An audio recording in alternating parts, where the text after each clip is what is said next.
Hey guys, tonight we are stepping back into a world where the sun forgot to shine and the calendar lied to everyone. Imagine waking up in the middle of July, reaching for your favorite summer shirt, and realizing you actually need a heavy wool coat and a pair of thick gloves just to step out onto your porch. You probably believe this was just a weirdly long winter caused by bad luck or a random shift in the wind, but it was actually a global volcanic reboot that nobody saw coming. It was a time when nature decided to change the rules of the seasons, turning the world gray and cold while the rest of history was busy trying to recover from wars and kings. Before you get too comfortable and possibly fall asleep halfway through, tap like and subscribe, but only if you genuinely enjoy this odd mix of boredom and history. It keeps the channel alive, and the story's just sleepy enough to help you drift off again next time. Go ahead and drop your location and local time in the comments. It is always nice to see where in the world you are settling in from as we prepare to journey through the clouds of the past together. Now, dim the lights, let the world outside grow quiet, and turn on a fan if you like that soft, steady hum in the background. Let your shoulders loosen and your breathing slow. This is your time to drift. No rush, no deadlines, no noise. Just you, a little warmth in the air, and the faint whisper of history waiting to unfold. So, settle in, and let's ease gently into tonight's journey together. You find yourself standing on a wooden porch in the year 1815, long before the famous year without a summer truly begins. The air is thick and heavy, with the scent of tropical flowers and damp earth. You are far away from the busy streets of London or the quiet farms of New England. Instead, you are on a small island in the Dutch East Indies, known today as Indonesia. The sun is a golden coin hanging in a sky so blue it looks like polished glass. You feel the warmth of the humid air against your skin, a soft blanket of heat that makes every movement feel slow and intentional. It is the kind of heat that invites you to sit still, to watch the palm fronds sway in a breeze you can barely feel. In the distance, the great peak of Mount Tambora rises against the horizon. It looks peaceful, a massive green giant slumbering under the sun. You have grown used to its presence, a silent guardian of the island. But today, something feels different. The birds that usually fill the trees with their bright, chatter-filled songs have gone quiet. The monkeys that typically swing through the canopy are nowhere to be seen. Even the insects seem to have paused their rhythmic humming. There is a weight in the atmosphere, a pressure that you feel deep in your chest. You watch the mountain, and for a moment, you think you see a thin wisp of smoke curling from its top, as light as a feather. The ground beneath your feet begins to tremble. It is not a violent shake, but a low, deep vibration that you feel in your bones. You might mistake it for the distant rumble of thunder, or perhaps the heavy wheels of a cart passing on a nearby road. But there are no carts here, and the sky is perfectly clear. The vibration continues, a steady pulse that seems to match the beating of your own heart. You lean against the wooden railing of your porch, feeling the grain of the old timber under your palms. The wood is warm from the sun, a small comfort as the world begins to feel strange and unpredictable. Historians still argue whether the people living near the mountain had any true warning of the scale of what was about to happen. For months, there had been small groans and puffs of steam, But the mountain had been quiet for so long that it felt more like a myth than a threat. You watch as the sky around the peak begins to darken. It is not a rain cloud, but something much denser and grayer. It spreads out like an ink stain on a silk cloth. The sun begins to lose its brilliance, turning from a golden yellow to a pale, sickly white. The warmth on your skin starts to fade, replaced by a sudden, unnatural chill. Then the sound reaches you. It is a noise so massive that it doesn't feel like a sound at all, but a physical force that pushes against your ears. It is a deep, booming roar that echoes across the water and through the valleys. You hear the soft rattle of the windows in the house behind you and the gentle clink of ceramic plates inside a cupboard. Far away, on other islands, people hear this sound and think it is the firing of distant cannons. They imagine a great naval battle taking place somewhere over the horizon. They have no way of knowing that a mountain is currently turning itself inside out. You watch as a column of fire and ash shoots into the sky, climbing higher and higher until it pierces the very roof of the world. The scale of it is impossible to grasp. It is as if the earth has opened a door to a place that was never meant to be seen. The light of the afternoon disappears entirely, swallowed by a cloud of gray dust that begins to rain down on the world. You hold out your hand and watch as a fine, gritty powder settles on your palm. It is soft like flour but feels like crushed stone. It smells of sulfur and old, burnt things. This is the material that will soon travel across the entire globe, carried by the high winds of the upper atmosphere. As the ash begins to fall more heavily, the world around you vanishes. The jungle, the sea, and the distant hills are all hidden behind a curtain of gray. You retreat inside, moving through the dim light of your room. You light a small oil lamp, and the flame flickers as you set it on a wooden table. The light is tiny compared to the vast darkness outside. You sit in a sturdy chair, listening to the soft sound of the ash hitting the roof. It is a quiet, persistent sound, like the brushing of 1,000 tiny brooms. You wrap a thin shawl around your shoulders, feeling the temperature drop further. The tropical heat is gone, replaced by a strange, dusty autumn that has arrived in the middle of the afternoon. Mainstream historical facts tell us that the eruption of Mount Tambora in April 1815 was the most powerful volcanic event in recorded human history. It released over 100 cubic kilometers of debris and gas into the air. To put that in perspective, imagine a box a mile high, a mile wide, and a mile long. Now imagine 100 of those boxes filled with rock and ash, all pulverized and thrown into the sky in a single week. The energy released was thousands of times greater than the largest modern explosives. It was a moment that changed the chemistry of the air and the temperature of the oceans. While you sit in the dim light of your lamp, you think about how far this dust will travel. It is so fine that it will stay in the air for years.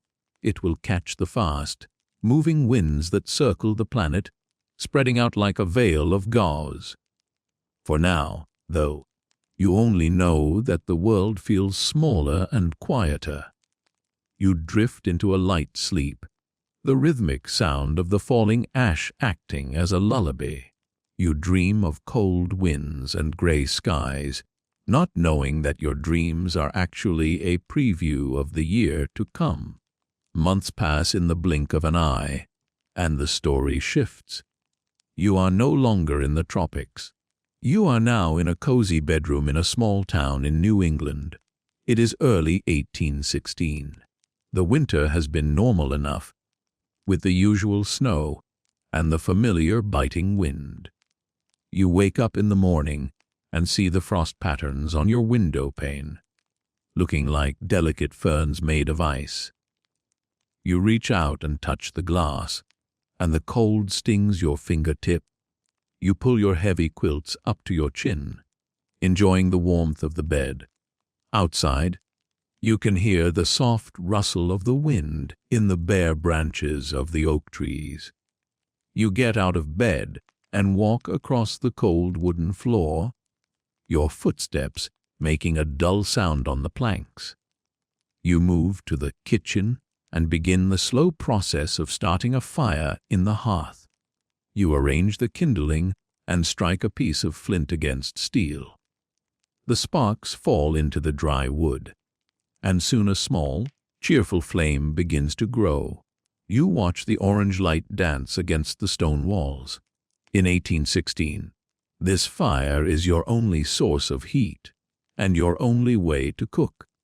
You fill a heavy iron pot with water and hang it over the flame, waiting for it to boil. The sun begins to rise, but as you look out the window, you notice something strange. The light is not the clear, bright gold of a winter morning. Instead, it is a pale, hazy amber. The sun looks like a dim disk, easily viewed with the naked eye. It doesn't hurt to look at it. There is a strange fog hanging in the air, but it isn't damp like a normal mist. It is dry and dusty. It doesn't burn away as the morning progresses. It simply sits there, muting the colors of the world. You step outside and take a deep breath, and you notice a faint, metallic taste in the air. A quirky tidbit that many people don't realize is that this dry fog was so thick in some parts of the world that it actually obscured sunspots that were visible to the naked eye. People across the globe began to notice that the sun looked different. In London, the sunsets became so vibrantly purple and red because of the volcanic ash that artists like JMW. Turner may have captured them in their paintings without knowing the cause. You stand in your yard, looking up at the sky, and you see those same colors. The horizon is a deep, bruised purple, fading into a dusty rose. It is beautiful, but it feels wrong. It is a beauty born of a broken sky.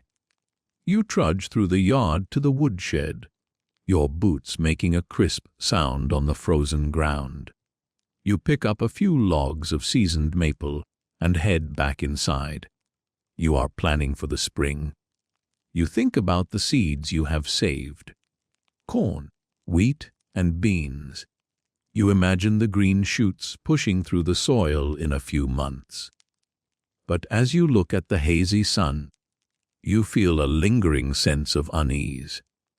The cold feels deeper this year. It feels like it has a grip on the land that it doesn't want to let go. The neighbors stop by later in the morning. There is no TV, no internet, and the newspapers are weeks old by the time they reach your town. You talk about the weather, as farmers always do. They mention how the birds seem confused, and how the sap in the maple trees isn't running as it should. You share a pot of hot tea, the steam rising in white curls from the cups. The warmth of the room is a shield against the mystery outside. You laugh about the old almanacs and their predictions of a mild spring. You want to believe them. You want to believe that the haze will clear and the sun will return to its full strength. As the days turn into weeks, the calendar says it is March, then April. In a normal year, this is when you would see the first signs of life. The snow would melt into muddy puddles, and the first hardy flowers would peek through the dead leaves. But this year, the snow remains. Every time a patch of brown earth appears, a new storm arrives to cover it back up. The storms are not always white, though. Sometimes the snow has a brown or reddish tint to it, colored by the dust that is still falling from the high atmosphere. You shovel the path to the barn, your breath coming out in thick white clouds. Your muscles ache from the repetitive motion, but you keep moving to stay warm. Inside the barn, the animals are restless. The cows huddle together for warmth, and the horses stamp their hooves on the straw. You check the hayloft and realize with a start that the winter supplies are running low. You had planned for a typical winter, not this extended season of ice. You feed them a little less than usual, hoping that the grass will start growing soon. You run your hand along the neck of your favorite horse, feeling the coarse hair and the solid muscle beneath. The barn smells of dry hay and old leather, a comforting, familiar scent that makes the world feel normal for a moment. You walk back to the house as the sun begins to set. The sky is that strange, deep purple again. You see the first stars beginning to twinkle through the haze, looking dim and distant. You think about the stories your grandfather told you about the hard winter of 1780, but even those stories don't quite match what you are seeing. Historians still argue whether the cooling was entirely due to the volcano, or if the unusually low solar activity of the Dalton minimum acted as a silent partner in the freeze. There is a theory that the sun itself was going through a quiet phase, producing less heat, just as the earth was being veiled by volcanic dust. It was a perfect storm of cooling factors. You enter your house and close the door, sliding the heavy wooden bolt into place. The fire has burned down to a pile of glowing red embers. You stir them with a poker, and a few bright sparks fly up the chimney. You add a fresh log and watch as the flames lick the wood, turning it black and then orange. You sit in your chair and pick up a book, but your eyes are tired. The room is quiet, save for the crackle of the fire and the occasional whistle of the wind in the chimney. You think about the world beyond your small town. You wonder if the people in the cities are seeing the same purple sunsets. You wonder if the sailors on the vast oceans are feeling this same biting chill. You feel a sense of connection to everyone under this gray sky, even if you will never meet them. We are all waiting for the sun to wake up. We are all waiting for the warmth to return. The year 1816 is just beginning, and the mystery of the missing summer is about to unfold in ways that no one can imagine. Your eyes grow heavy as you watch the flames. The warmth of the fire finally begins to soak into your skin, relaxing your tired muscles. You lean your head back against the chair, feeling the soft rhythm of your own breathing. The world outside is cold and strange, but here, in the glow of the embers, you are safe. You are warm. You let the thoughts of the frozen fields and the dusty sky fade away. There is only the fire, the quiet, and the slow, steady approach of sleep. You drift off, carried away on a tide of soft shadows, as the winter that should have ended continues to hold the world in its icy, silent embrace. You wake briefly when a log shifts in the hearth, sending a soft flutter of light across the ceiling. You don't get up. You simply pull your blanket tighter around you, feeling the weight of the wool. It is a heavy, comforting weight. You listen for a moment, but there is no sound from the world outside. No carriages, no voices, no birds. Just the silence of a world under a blanket of ash and frost. You close your eyes again, sinking deeper into the cushions of your chair. The story of the year is only just starting to be written, and you are a part of it, a quiet observer of a time when the earth decided to remind everyone who was truly in charge. The darkness is deep, but the fire is still burning, and for now that is enough. You fall back into a deep, dreamless sleep, while far above you, the volcanic dust continues its slow, silent dance around the world, waiting for the coming of June. The world outside your window does not brighten with the sharp, clean clarity of a spring morning. Instead, as you slowly blink away the remnants of sleep, you notice that the light filtering through the glass is a heavy, bruised amber. It feels as though the sun is struggling to push through a thick, invisible curtain. You sit up in bed, feeling the weight of the woven wool blankets that have kept you warm through another unexpectedly frigid night. The air in your room is still and carries a faint, dry scent that reminds you of old books and distant wood smoke. You reach out to touch the wooden bedside table, and your fingertips leave a clear trail in a fine layer of gray, dust that seems to have settled overnight, despite the windows being shut tight. It is a persistent, quiet intruder, a grit that finds its way into every corner of your life. You slide your feet into heavy wool socks, the floorboards groaning softly under your weight as you stand. Every movement feels slightly sluggish, as if the very atmosphere has become thicker and more difficult to navigate. You walk to the window and look out, but the familiar view of the rolling hills and the distant forest is blurred. A strange, dry fog hangs over the landscape. It is not like the damp, swirling mists of autumn that cling to the hollows and vanish when the sun climbs high. This fog is a constant, hazy presence that stays fixed in the air. It does not wet your clothes or leave dew on the grass. It simply sits there, muting the colors of the world and turning the vibrant greens of the trees into a dull, dusty olive. You might think your eyesight is failing, or perhaps the world has simply lost its luster. But this is the new reality of 1816. Historians still argue whether the common people of the time truly understood the global nature of this phenomenon, or if they simply viewed it as a local omen of divine displeasure. In your small corner of the world, it feels deeply personal.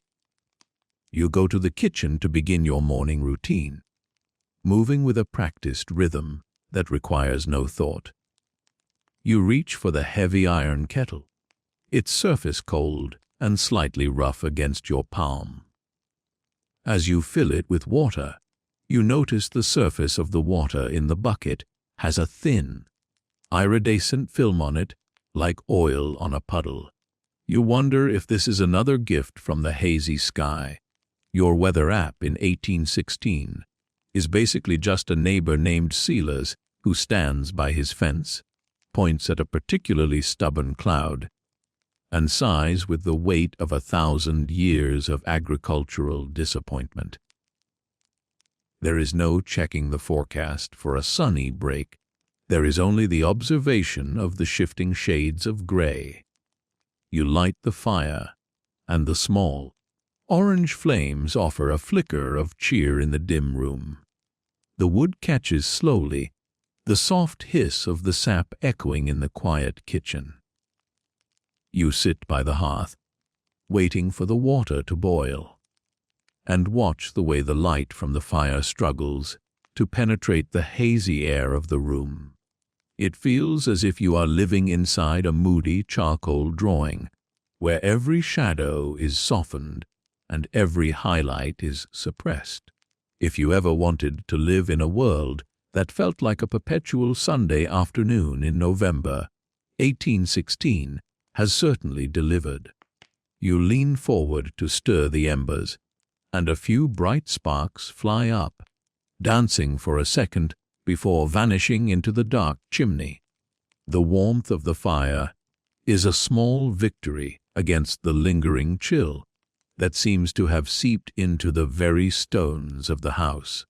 The mainstream historical fact that explains this eerie atmosphere is that the eruption of Mount Tambora had injected vast amounts of sulfur dioxide into the stratosphere. This gas combined with water vapor to create a persistent layer of sulfuric acid aerosols. These tiny particles acted like millions of microscopic mirrors, reflecting the sun's energy back into space before it could reach the ground. This is what created the dry fog you see through your window. It was a global sunshade that no one had asked for, and no one knew how to remove. It wasn't just a local patch of bad weather. It was a planetary chemical reaction that was cooling the entire Earth, degree by painful degree. You pour your tea, the steam rising in a thin, twisting column that disappears into the gloom of the ceiling. The tea is hot and bitter, providing a brief spark of energy as you prepare to head outside. You wrap yourself in layers of wool and linen, feeling like an onion being prepared for a very cold soup. Fashion in this year is less about style and more about seeing how many sweaters one person can physically balance on their shoulders without toppling over. You step out onto the porch, and the air hits your face with a dry, biting edge. It is late May, a time when you should be hearing the frantic buzzing of bees and the sweet songs of returning birds. Instead, there is a strange, muffled silence. The birds are there, but their songs are short and hesitant, as if they too are confused by the dim light and the persistent cold. You walk toward the barn, your boots making a dull thud on the hard, packed earth. The ground has not softened into the rich, dark mud of spring. It remains frozen and stubborn, resisting the plow and the seed. You look up at the sun, which has finally risen above the trees. It looks like a pale, silvery disk, more like a full moon than a summer sun. You can look directly at it without squinting, which feels like a forbidden superpower. A quirky tidbit of this time is that the dimming effect of the volcanic haze was so pronounced that people in many parts of the world could see large sunspots with the naked eye. They watched these dark blotches on the sun's surface and wondered if the sun itself was dying or decaying. You stand there for a moment, staring at the dim orb, and you think you see a tiny dark speck near its center. It feels like an omen, though of what, you cannot say. The horses in the barn are restless, their breath coming out in long, white plumes that linger in the still air. You move among them, speaking softly and patting their sturdy necks. The smell of the barn, a mix of dry hay, old leather, and animal warmth, is deeply grounding. It is a space that feels unchanged by the strange sky outside. You fork some hay into the mangers, the dry grass rustling as it falls.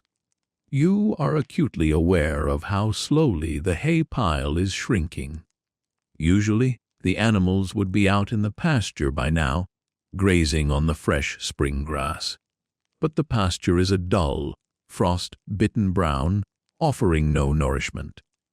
You are feeding them from the stores meant for winter, a dangerous gamble that every farmer in the valley is currently losing. As you work, you think about the letters you received from your cousin in the city. He wrote about the strange, colorful sunsets that have been drawing crowds to the waterfront. In the city, the dust from the volcano mixes with the smoke from thousands of coal fires, creating skies of deep violet, fiery orange. and a green that looks like bruised limes. You imagine the people standing on the docks, their faces turned toward the horizon, watching a beauty that is both breathtaking and terrifying. They don't know about the sulfuric acid or the stratospheric aerosols. They only know that the sky has become a canvas for colors they have never seen before. You wonder if those same colors are reflected in the ice that still clings to the edges of the pond behind your barn. The work of the farm must continue, regardless of the atmosphere. You head to the garden plot, where you had hoped to see the first shoots of peas and lettuce. You kneel on the cold ground, the fabric of your trousers pressing against your knees. You dig into the soil with a small trowel, but the earth is as hard as stone just a few inches down. There is no life here. The seeds you planted weeks ago are likely rotting in the cold or waiting for a warmth that hasn't arrived. You feel a pang of frustration, a quiet anger at the unfairness of the seasons. You have done everything right. You saved the best seeds, you prepared the soil, and you waited for the right time. But the sun has broken its promise. You spend the afternoon mending a stone wall that has shifted during the winter. You pick up a heavy rock, its surface cold and rough, and fit it into a gap in the wall. The physical labor is a welcome distraction from the oppressive gloom of the sky. Your muscles begin to warm up, and you feel a sense of accomplishment as the wall grows steady again. You find a small pleasure in the weight of the stones and the way they click together when they find their place. It is a small, human order imposed on a world that feels increasingly chaotic. You might call it a dim down that no one asked for, but you still have to keep the fences high and the walls strong. As the afternoon fades into evening, the dry fog seems to thicken, drawing the horizon closer. The light turns a deep, dusty purple, casting long, strange shadows across the fields. You walk back toward the house, pausing to look at the sunset. It is spectacular. The sky is streaked with ribbons of magenta and a weird, glowing crimson that seems to pulse with light. It is the kind of sky that makes you want to stop and stare, even as the cold wind begins to pick up, whistling through the gaps in the fence. You hear the soft rustle of the dry leaves on the ground, a sound that belongs to October, not May. Inside the house, you light the lamps early. The oil in the lamps is precious, but the darkness feels too heavy to bear without a bit of extra light. You sit at the kitchen table and open a newspaper that a traveler left at the general store. The news is full of reports of failed crops in Europe and strange weather in the southern states. There are stories of riots in cities where the price of bread has doubled overnight. You read about a man in Vermont who claims he saw a snowstorm in the middle of a forest clearing that lasted for only 10 minutes before vanishing. The world feels like it is fraying at the edges. You think about the scholarly debate that will occupy minds for decades to come. Was this cold purely the result of the volcano, or was the Earth already on a cooling trend? Some argue that the solar minimum, a period of low sunspot activity, had already begun to lower temperatures, and Mount Tambora simply provided the final, dramatic push. Others believe the volcano was the sole architect of the misery. You don't have the luxury of debating. For you, the answer is in the frost on your windows and the empty garden plot.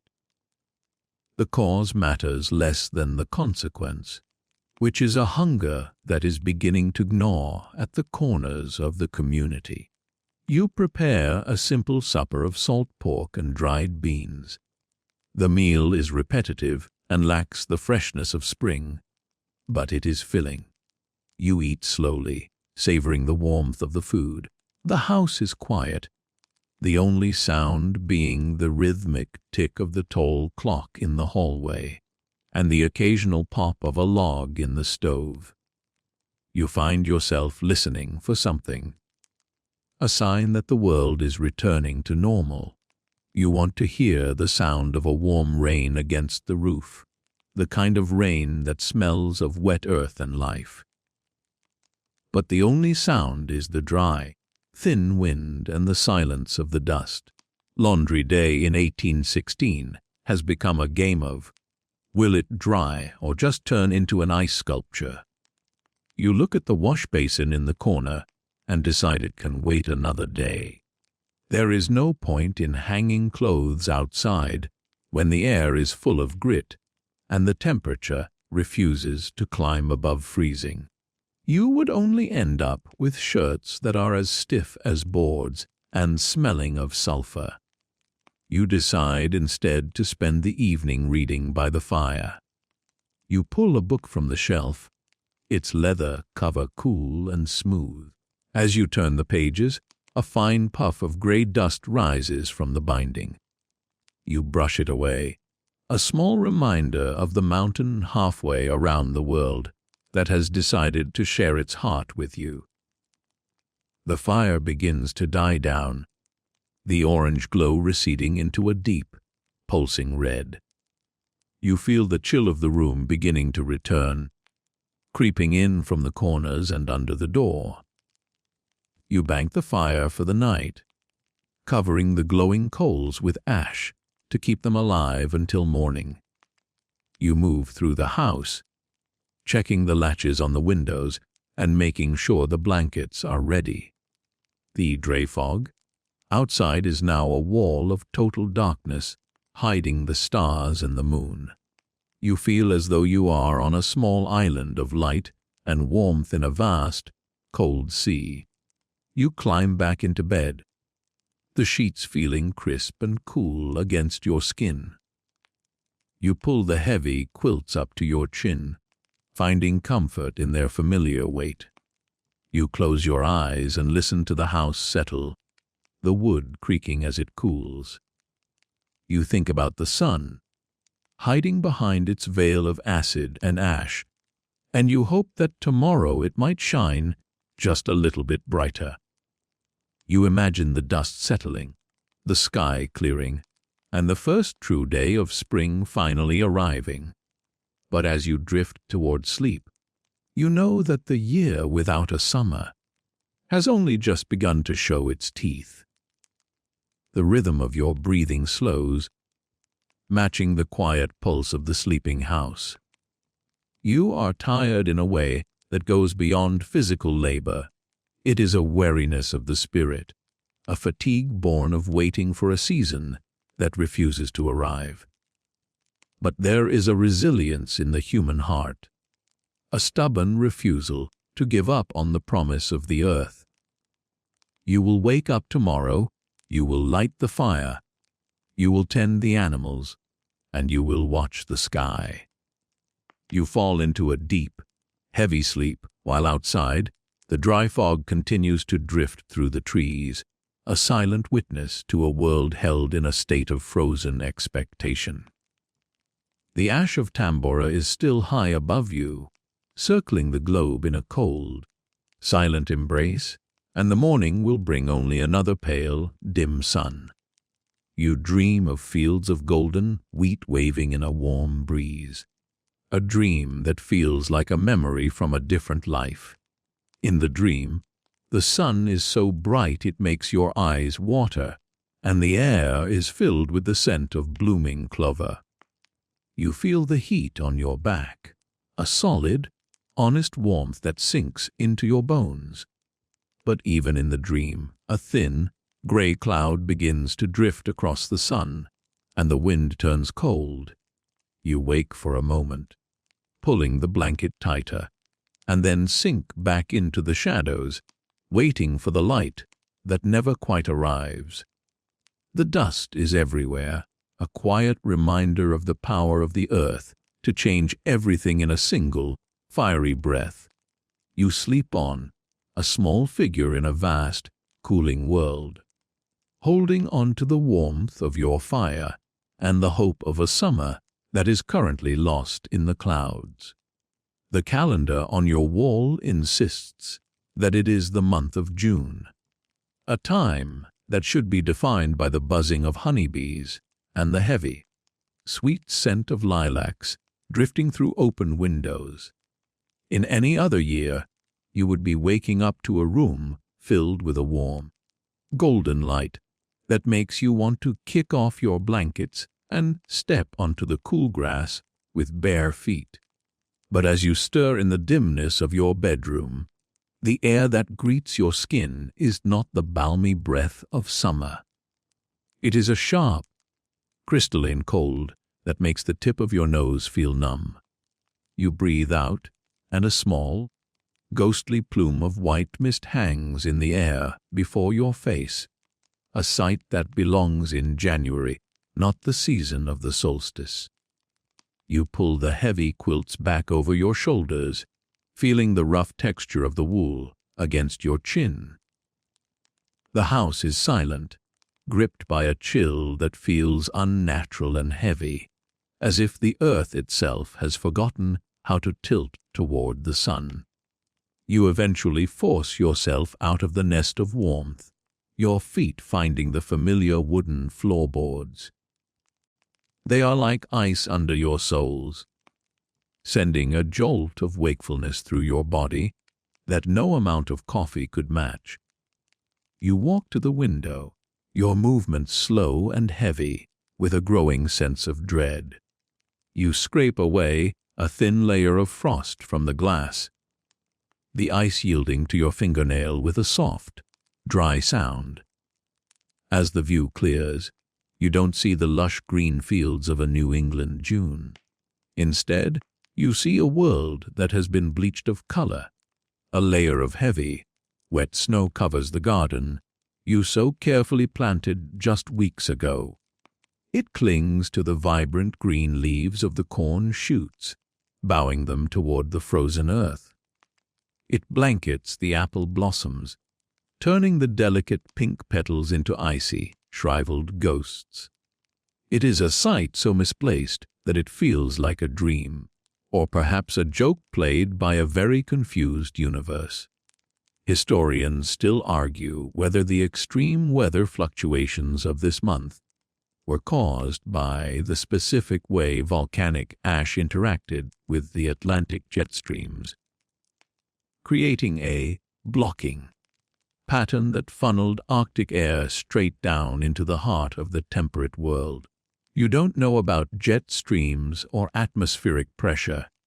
You only know that June is usually for picnics and light linen shirts, not for questioning your life choices while staring at a blizzard. The summer of 1816 has basically become a very long Tuesday in February that forgot to go home and is now overstaying its welcome in your guest room.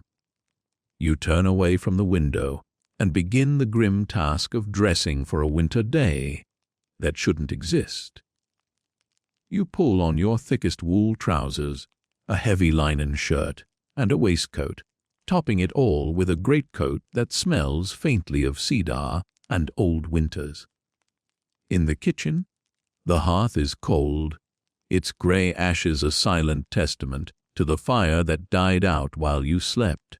You kneel and begin the process of coaxing a new flame into life. Your hands are stiff from the cold, making the strike of the flint against the steel feel clumsy and slow. You watch the small sparks fall into the dry tinder, holding your breath as a tiny thread of smoke begins to curl upward. Finally, a small orange glow takes hold, and the wood begins to crackle softly. You hold your hands over the growing warmth, feeling the blood start to move in your fingers again. This fire is no longer a luxury for cooking. It is your lifeline. You think about the woodpile behind the house, which you had hoped would last until autumn. Now, you are burning through it at a rate that makes your chest tighten with worry. Mainstream historical facts record that on June 6, 1816, a massive snowstorm swept across New England, upstate New York, and parts of Canada. In some places, the snow was 6 inches deep, with drifts piled even higher by the biting wind. This wasn't just a light dusting that melted with the morning sun. It was a killing frost that stayed. You step outside to fetch water, and the wind hits you like a physical weight. It whistles through the eaves of the house and rattles the bare branches of the trees that should be heavy with leaves.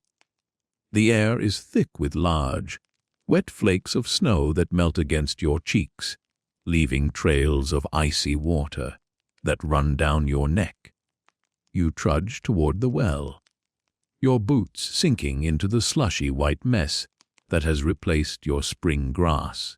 A quirky and somewhat heartbreaking tidbit from this time is that the sudden cold was so intense that birds literally froze in mid-air or fell from the trees, their small bodies unable to cope with the plummeting temperatures. In many towns, kind-hearted people would walk through the woods, picking up the stiff, shivering birds and bringing them inside to warm them by the fire. You see a small sparrow huddled near the base of a stone wall, its feathers puffed out into a round ball. You gently pick it up, feeling the tiny, rapid heartbeat against your palm. Its feet are tucked away, and its eyes are half closed. You carry it inside and set it in a small basket near the hearth, hoping that the warmth of the room will be enough to bring it back to life. It feels like a small, fragile metaphor for the state of the whole world. You spend the morning trying to save what you can of your crops. You move through the garden, shaking the heavy snow from the young plants. But your heart isn't in it. The corn is already turning a sickly yellow-black, the frost having bitten deep into the stems. The beans are limp and ruined. You realize that you are witnessing the beginning of what people will later call the poverty year, or 1800, and froze to death. It is a slow-motion disaster, a harvest that is failing before it has even truly begun. You feel a sense of profound helplessness as you stand in the middle of your white-washed field. You have worked the land for years, following the rhythm of the seasons, but the rhythm has broken. The earth has stopped listening to the sun. The sheep in the pasture are looking at you like you're the one who personally broke the sky. They huddle together in a corner of the fence, their woolly backs covered in a layer of white. You decide to bring them into the barn, even though it will mean using up more of the hay you were trying to save. You lead them through the gate, their hooves making a squelching sound in the muddy snow. Inside the barn, the air is slightly warmer, smelling of manure and dry grass. You check on the cows, who are lowing plaintively, their large eyes reflecting the dim light coming through the cracks in the walls. You give them an extra portion of grain, a small peace offering in a world that has become hostile and cold. As the day progresses, the snow continues to fall, a silent, relentless curtain of white. You sit by the window in the afternoon, watching the flakes drift past. You try to read, but the words on the page don't seem to matter as much as the temperature outside. You find yourself thinking about the people in the cities, the ones who don't have a woodpile or a cellar full of last year's potatoes. You wonder how the shopkeepers and the factory workers are faring in this gloom. Rumors have reached the village of bread riots in Europe and of grain prices skyrocketing in the southern states. It seems that the whole world is holding its breath, waiting for a warmth that is being held hostage by the clouds of ash still circling the globe. Historians often point out that this period of extreme weather led to a massive migration of people. Famished farmers in New England began to pack up their belongings, abandoning their rocky, frozen fields to head west in search of better land. They were looking for the Ohio Fever, a dream of a place where the sun still shone and the soil was rich and black. You look around your small house, at the sturdy furniture you built and the stone fireplace that has kept you safe. The idea of leaving feels like a betrayal, yet the idea of staying feels like a slow surrender to the cold. You are caught between two worlds, much like the season itself. You prepare a lunch of hot porridge, the steam rising in a thick cloud that smells of oats and honey. It is a simple, comforting meal that warms you from the inside out. You eat slowly, listening to the wind howl outside. The sound is a low, mournful moan that seems to come from the very earth itself. You find yourself missing the small things you usually take for granted. The sound of crickets at night, the feeling of sun, warm dust between your toes, the long, slow twilight of a June evening. Instead, the day feels short and pinched, the light fading into a dull gray by mid-afternoon. In the evening, the sparrow you rescued begins to stir. It flutters its wings and lets out a small, tentative chirp. You watch as it hops to the edge of the basket, its dark eyes bright and alert. You feel a sudden, unexpected burst of joy. In a world of frozen crops and endless snow, this one small life has survived. You offer it a few crumbs of bread, which it pecks at with renewed energy. It is a tiny victory, but you will take it. You decide to keep it inside for another night, at least until the wind dies down. You move to the hearth and add more logs to the fire. The wood catches with a bright, cheerful flare, casting long shadows against the walls. You sit in your chair, the heat of the fire soaking into your tired muscles. You think about how strange it is that a mountain in a place you will never see can reach across the oceans and change the color of your sky and the temperature of your home. It makes the world feel very small and very connected.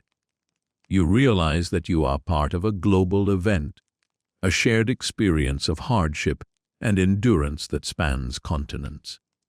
The irony of the year without a summer is that it forced people to be more resourceful than they had ever been. You hear stories of farmers planting fast, growing turnips and hardy rye in place of the ruined corn.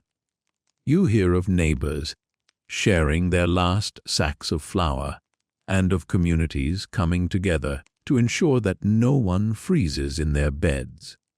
There is a quiet, stubborn strength in the face of this icy June. If nature is going to be difficult, then humanity will simply have to be more determined. You feel a sense of pride in your neighbors and in yourself. You have survived the winter, and you will survive this strange, cold imitation of summer. As the night draws in, you perform your final chores. You check the latches on the doors and the windows, ensuring that the warmth stays inside.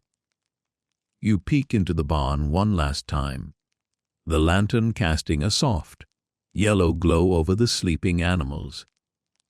They are quiet now, their breath creating a gentle mist in the air. You return to the house, the snow crunching under your boots.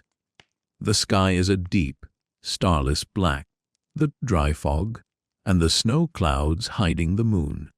It is a heavy, oppressive darkness, but you are becoming used to it. You settle into bed, the sparrow quiet in its basket near the dying embers. You pull the blankets up, finding that familiar, heavy comfort. You think about the sun, still up there somewhere, hidden by the layers of ash and sulfur. You know it hasn't gone away, it is just waiting for its time to return. You imagine the particles of dust slowly settling, the atmosphere clearing, and the light eventually finding its way back to the earth. It might not happen tomorrow or next week, but it will happen. You close your eyes and let the warmth of the room envelop you. The sound of the wind outside becomes a distant murmur, a lullaby of the wild, cold world. You feel your breathing slow and your muscles relax. You are safe, you are warm, and for tonight, that is enough. You drift into a deep, peaceful sleep, dreaming of the day when the snow will finally melt for good and the green will return to the hills. You dream of a summer that is not a memory, but a promise kept. The cold of June is outside the door, but inside, there is the lingering heat of the fire and the steady, quiet beat of a world that refuses to give up. You sleep on, a silent participant in one of history's strangest chapters, waiting for the dawn of a day that just might, be a little bit warmer than the last. The soft hiss of the fire as a log turns to ash is the only sound in the room. It is a gentle, soothing sound that guides you deeper into the shadows of sleep. You don't worry about the frozen corn or the shriveled blossoms. You simply rest, gathering your strength for the challenges that the coming months will surely bring.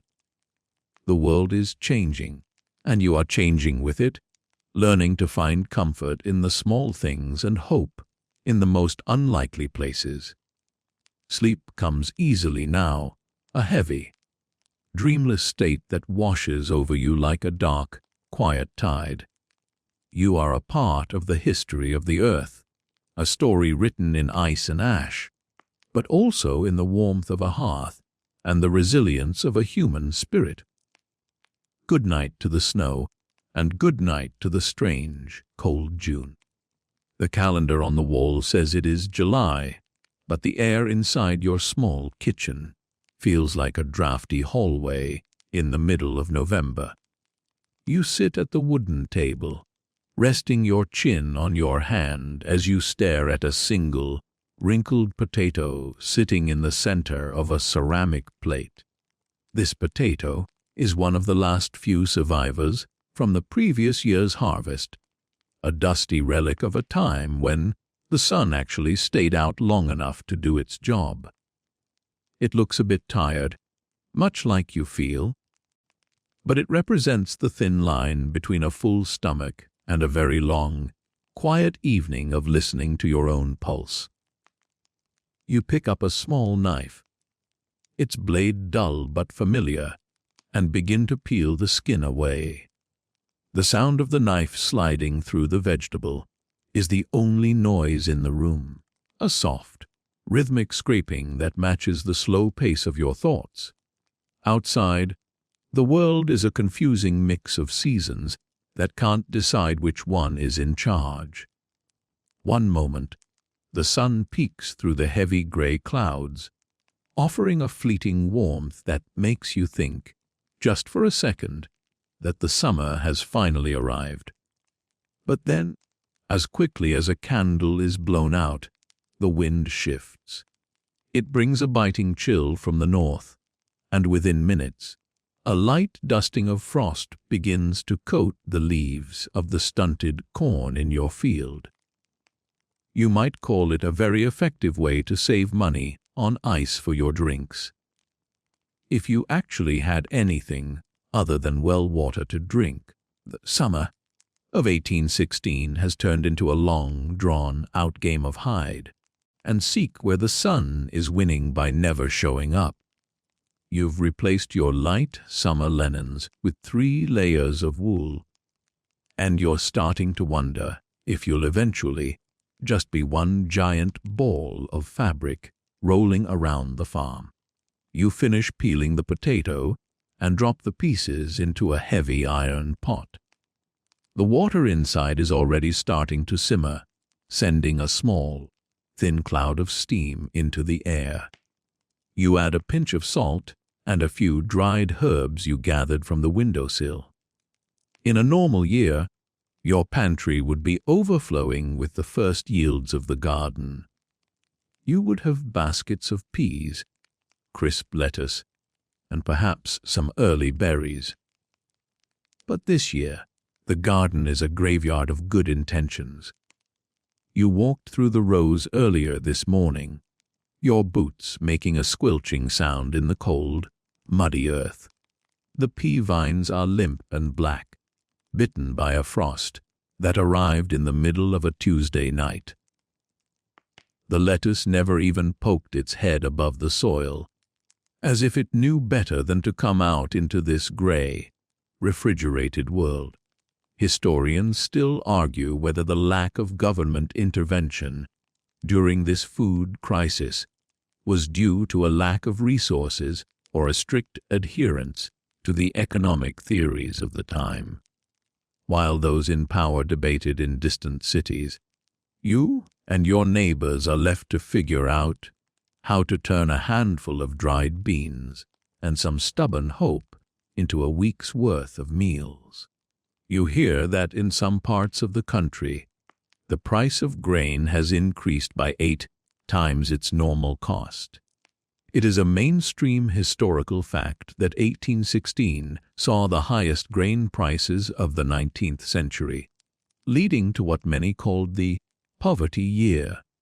A sack of flour that used to cost a few coins now costs a small fortune, assuming you can even find a merchant who has any left to sell. It makes you realize that the most valuable thing you own isn't the gold watch in the drawer, but the half-empty barrel of oats in the barn. You decide to take a walk into the village to see if any news has arrived, or if the general store has received a shipment. You wrap a thick scarf around your neck, feeling the soft prickle of the wool against your skin. The air outside is crisp and smells of damp pine needles and wet stone. As you walk down the dirt track, you notice how quiet the forest has become. Usually, a July afternoon would be filled with the sound of cicadas and the rustling of heavy leaves. Today, the trees look thin and skeletal, their growth stunted by the lack of light. You see a neighbor, Thomas, working near his fence. He doesn't wave with his usual energy. He simply nods, his face set in a mask of tired determination. Everyone is saving their energy, treating every movement like a precious resource. The village is a small collection of stone and wood buildings clustered around a muddy square. You see a group of men standing near the blacksmith's shop. Their voice is low and serious. They aren't talking about politics or local gossip today. They are talking about the price of rye and the rumors of a merchant 3 towns over who still has corn. You enter the general store, and the bell above the door gives a lonely, thin ring. The shelves, which are usually packed with jars of preserves, sacks of sugar, and rolls of fabric, look strangely empty. The storekeeper, a man named Mr. Miller, is leaning over the counter, cleaning a glass jar with a piece of linen. He looks up and gives you a weary smile. He tells you that the shipment from the coast is late again. The ships are struggling with strange storms and erratic winds, and the wagons are getting stuck in roads that have turned into quagmires of freezing mud. You ask if there is any flour, and he shakes his head slowly. He offers you a small bag of cornmeal, but the price he names makes your heart sink. It is more than you earned in a month last year. You realize that you will have to rely on the famine bread that people are starting to talk about. A quirky tidbit that sounds like a bad cooking show challenge is that people were actually mixing ground up bark from slippery elm trees or even dried straw into their flour to make it last longer. Some even resorted to eating nettles and hedgehogs just to have something in their bellies. You haven't reached the point of eating the local wildlife yet, but you're starting to look at the dandelions in the yard with a bit more interest. You leave the store with a very small parcel tucked under your arm. The wind has picked up, and it carries a fine, misty rain that feels like needles against your face. You trudge back toward your farm, your head down against the breeze. You think about the absurdity of the situation. It is the middle of summer, the time of year when life should be easy and the earth should be generous. Instead, you are fighting for every bite of food against an invisible enemy made of ash and cold air. You tell yourself a little joke to keep your spirits up. At least you don't have to worry about the butter melting on the counter this year. In fact, the butter is so hard you could probably use it to hammer a nail into the wall. You chuckle softly, the sound quickly swallowed by the damp air. When you return home, the kitchen is warm from the fire you left burning. The potato soup is bubbling quietly, the smell filling the small space. It isn't a feast, but it is warm and it is yours. You sit down and eat slowly, savoring the heat more than the flavor. You think about the long-term effects of this cold. If the crops fail this year, there will be no seeds for next year. It is a cycle of worry that is hard to break. You find yourself looking at the dry fog outside the window, that persistent haze that never seems to lift. It acts like a giant gray blanket that has been thrown over the world, muffling the sun and chilling the ground. You spend the rest of the afternoon in the barn, checking on your small stores. You run your hand through the oats, feeling the dry, hushed sound of the grains sliding between your fingers. You have to be careful. You have to measure every cup, every handful. You think about the stories your grandfather told you about the hard winter. But this is different. This is a winter that has stolen the summer's identity. It is an imposter season, a cold ghost haunting the months of heat. You decide to spend some time mending the grain sacks, using a large needle and thick thread. The repetitive motion is soothing, a small task that you can control in a world that feels increasingly out of balance. As the light begins to fail, turning the gray sky into a deep, bruised purple, you return to the house. You light a single candle and set it on the table. The flame is small and steady, casting a golden glow over the wood. You pick up an old book of poetry, but you don't really read the words. You just like the feeling of the paper under your thumbs. You think about the people in the cities again, the ones who have no land and no wood piles. You heard a story in the village about people in Switzerland who were so desperate they were making soup out of moss and old leather. It sounds like a tall tale, but in 1816, the line between myth and reality is becoming very thin. You decide to make the most of what you have. You take a small piece of the cornmeal you bought and mix it with water to make a simple flatbread on the hearthstone. The smell of the toasting grain is wonderful, a toasted, nutty aroma that makes your mouth water. You watch as the edges of the bread turn a golden brown. This is the art of survival in the poverty year, finding joy in a small piece of toasted corn and the warmth of a steady fire. You eat the bread while it is still hot, the steam rising from it in the cool room. It is crunchy and a bit gritty, but it tastes like a victory. Your fashion choices have become a topic of internal debate.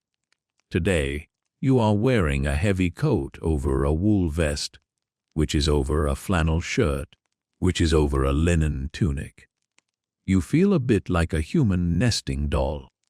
If someone were to unwrap you, they might find a very thin, very cold farmer at the center of it all.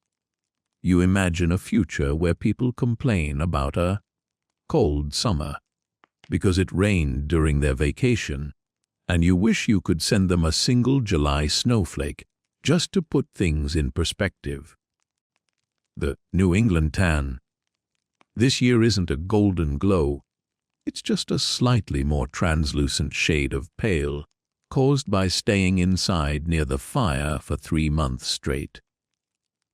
The evening grows darker, and the temperature outside drops toward freezing once again. You can hear the wood of the house creaking as it contracts in the cold. It is a familiar sound, a series of soft pops and groans that make the house feel alive. You bank the fire for the night, piling the gray ash over the red embers to keep them glowing until the morning. You move through the house with the candle, its light dancing on the walls. You check the windows one last time, making sure they are tight against the wind. The dry fog is still there, a wall of gray darkness that hides the stars. You climb into bed, the sheets feeling like cold silk. You have 3 heavy quilts piled on top of you, and you wear a knitted cap to keep your head warm. You lie there in the dark, listening to the wind whistle in the chimney. It is a lonely sound, but it is also a reminder that you are sheltered and safe. You think about the search for grain, the empty fields, and the frozen soil. It is a hard time, a time of testing and endurance. But as you lie there, you feel a sense of quiet strength. You have food for tonight. You have a fire for tomorrow. And you have the resilience of generations of farmers in your blood. The search for food has become the central focus of your life, replacing the usual summer activities of social gatherings and long days in the sun. Every meal is a calculation, every scrap of food a treasure. You are learning the value of things you used to ignore. A handful of dried peas, a bit of salt pork, a few shriveled apples from the cellar. These are the things that matter now. You are becoming part of the landscape, as hardy and stubborn as the weeds that manage to survive the frost. You are learning to live with the cold, to move through the gray world with a steady heart. Historians still argue whether this period of starvation and hardship led to a permanent shift in how people viewed their relationship with the environment. It certainly made everyone realize how fragile the systems of food and trade really were. A single volcano on the other side of the planet could reach out and empty your larder, regardless of how hard you worked or how much you prayed. It was a lesson in humility, a reminder that the earth is a powerful and unpredictable host. You don't need a historian to tell you that, though. You can feel it in the ache of your muscles and the emptiness of your grain barrel. You close your eyes, and the image of that single, wrinkled potato comes back to you. It seems like a symbol of the whole year, small, tough, and doing its best to stay alive in a world that has turned cold. You let out a long, slow breath, watching the faint mist of your breath disappear into the darkness of the room. The rhythm of the house, the wind, and your own heartbeat begin to blend together. You are drifting now, moving away from the worries of the day and into the quiet shadows of sleep. The frozen soil is outside, the empty fields are waiting, but for now, you are warm under your quilts. The year without a summer is a story of endurance, and you are one of its characters. You are writing your own chapter every time you light the fire, and every time you find a way to make a meal out of nothing. It is a story that will be told for generations, a legend of the time the sun failed and the people didn't. You sink deeper into the softness of your pillow, the weight of the blankets pressing down on you like a gentle hand. The world is cold, the world is gray, but the world is still turning. You will wake up tomorrow, and you will continue.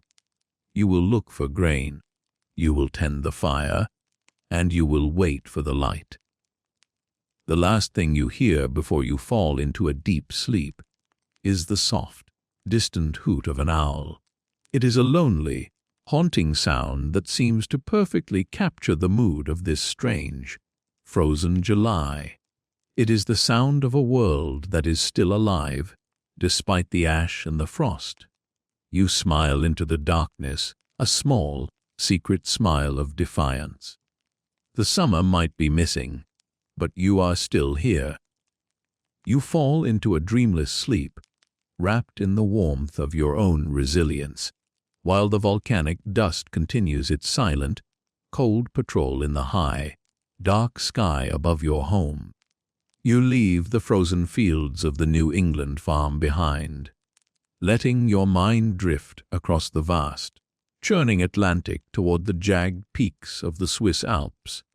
It is still the middle of 1816, but the transition feels less like a journey between continents and more like a move from one room of a cold, dark house to another.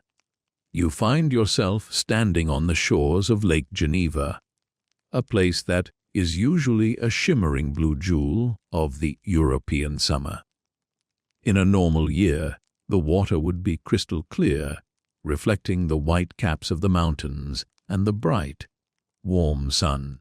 But as you look out over the lake now, the water is a bruised, angry gray, tossed into restless waves by a wind that carries the scent of melting snow and sulfur. The mountains are hidden behind a thick, impenetrable wall of mist, as if the landscape has decided to erase itself from the map. You turn away from the shore and begin to walk up a winding path toward a grand, stone house known as Villa Diodati.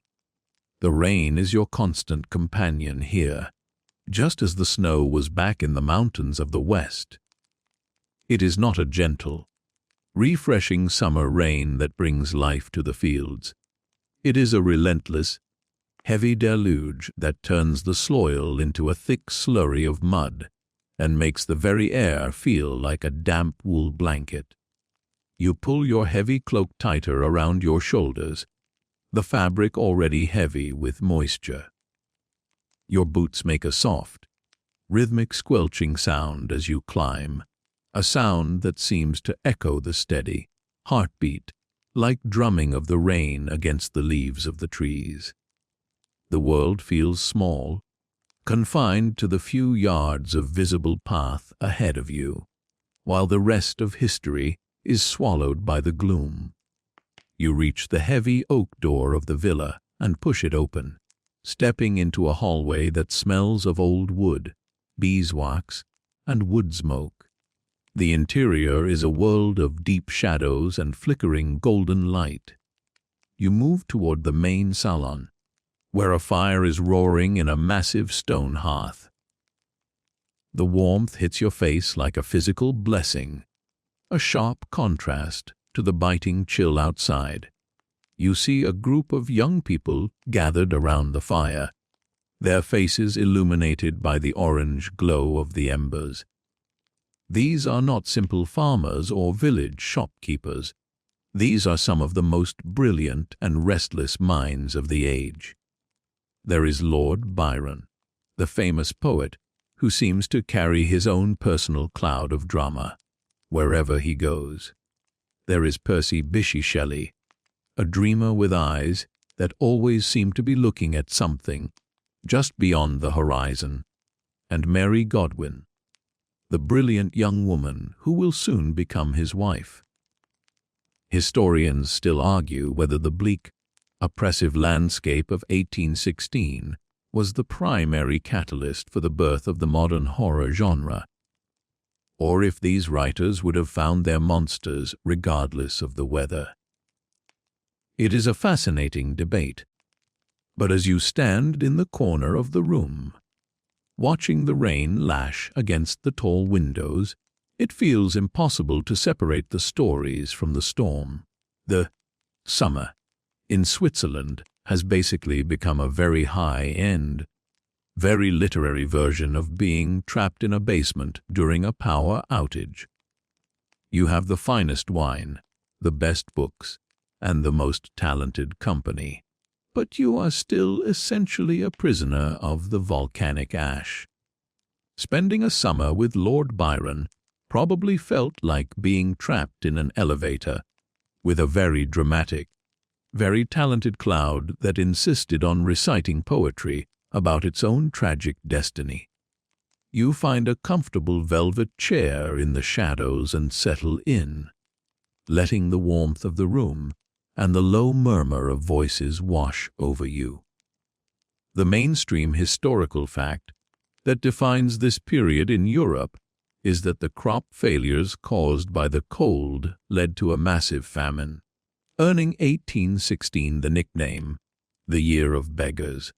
While the wealthy elite inside the villa have enough to eat, they are acutely aware of the suffering just outside their doors. The gloom of the weather is matched by the gloom of the news. This sense of isolation and impending doom creates a unique psychological pressure cooker. To pass the time and keep the creeping boredom at bay, Lord Byron makes a suggestion that will change literature forever. He proposes that everyone in the house should write a ghost story. It is a simple challenge, born of a need for distraction, but it falls on fertile ground.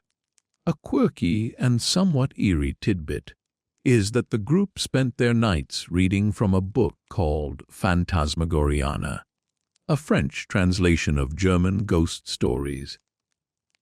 They would sit up until the early hours of the morning, fueled by strong coffee and the occasional dose of laudanum, reading aloud by the light of guttering candles. You can almost see the scenes they read: tales of cursed families, vengeful spirits, and things that go bump in the night. The flickering shadows on the villa's walls seem to take on the shapes of the characters from the book. Every creak of the floorboards and every whistle of the wind in the chimney becomes a potential ghost. You feel a soft shiver run down your spine, not from the cold, but from the power of the atmosphere they have created. You watch Mary as she sits near the fire, her brow furrowed in concentration. For days, she struggles to find a theme for her story. She listens to the men discuss the latest scientific theories, talking about galvanism and the possibility of reanimating dead tissue with electricity. These ideas blend with the dark, rainy atmosphere and the stories of the Phantasmagoriana. One night, after a particularly long session of talk and ghost stories, she retires to her room but finds she cannot sleep. In the half-light of a waking dream, she sees a vision that will become one of the most famous monsters in history. She sees a pale student of unhallowed arts kneeling beside the thing he has put together. She sees the hideous phantasm of a man stretched out, and then, on the working of some powerful engine, show signs of life and stir with an uneasy, half-vital motion. The birth of Frankenstein is a slow, quiet process. You see Mary the next morning, sitting at a small wooden desk near a window that looks out over the grey lake. The only sound in the room is the rhythmic scratching of her quill against the parchment and the steady drumming of the rain. She is 18 years old, an age when most people today are trying to figure out how to keep a succulent alive or navigate a first job. Instead, she is weaving a tale of ambition, loneliness, and the consequences of playing God.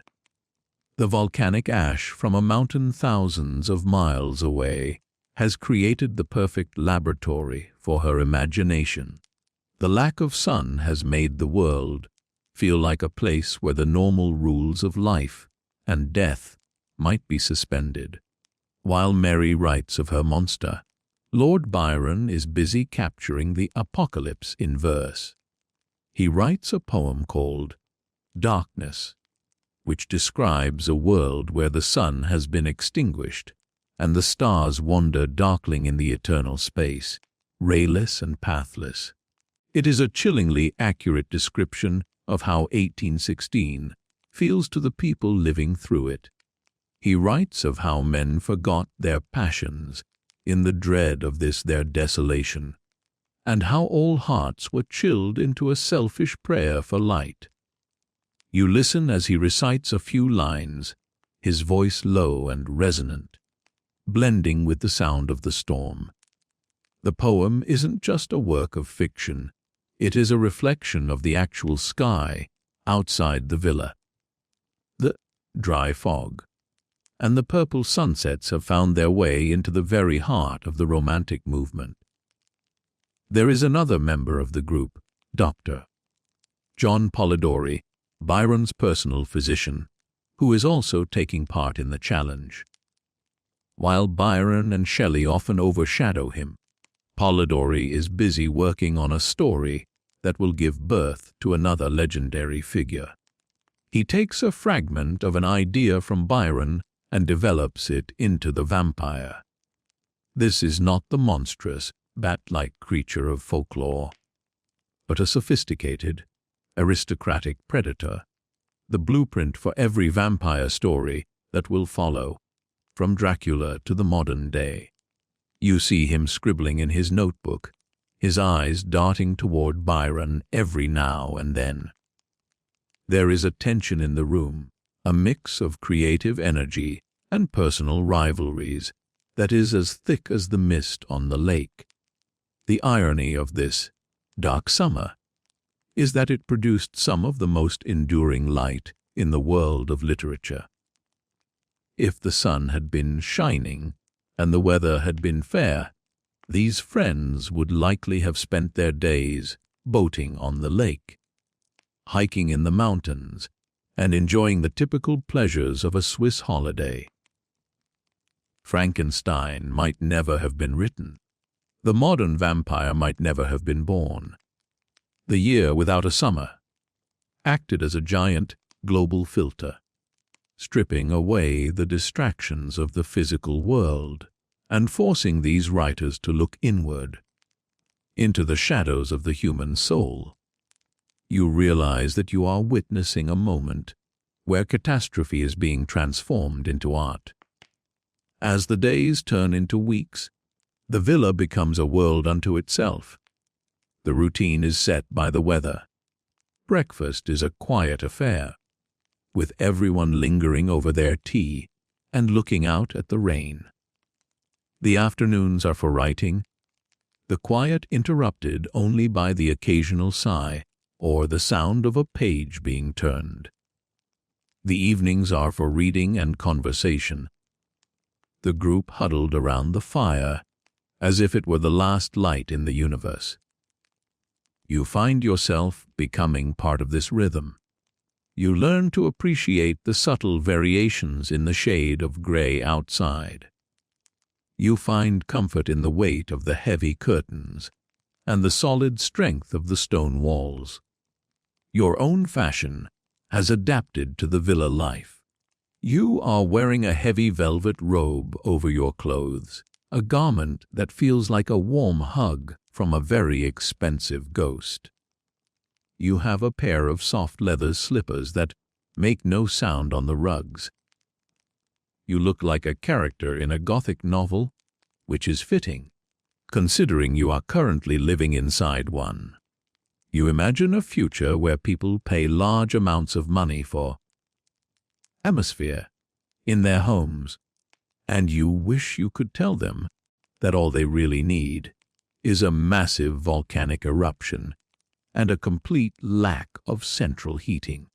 You sip a glass of dark red wine, the liquid glowing like a ruby in the firelight, and you feel a strange sense of peace. The scholarly debate about the impact of climate on art often ignores the sheer physical exhaustion of living in 1816. The cold is a constant drain on your energy.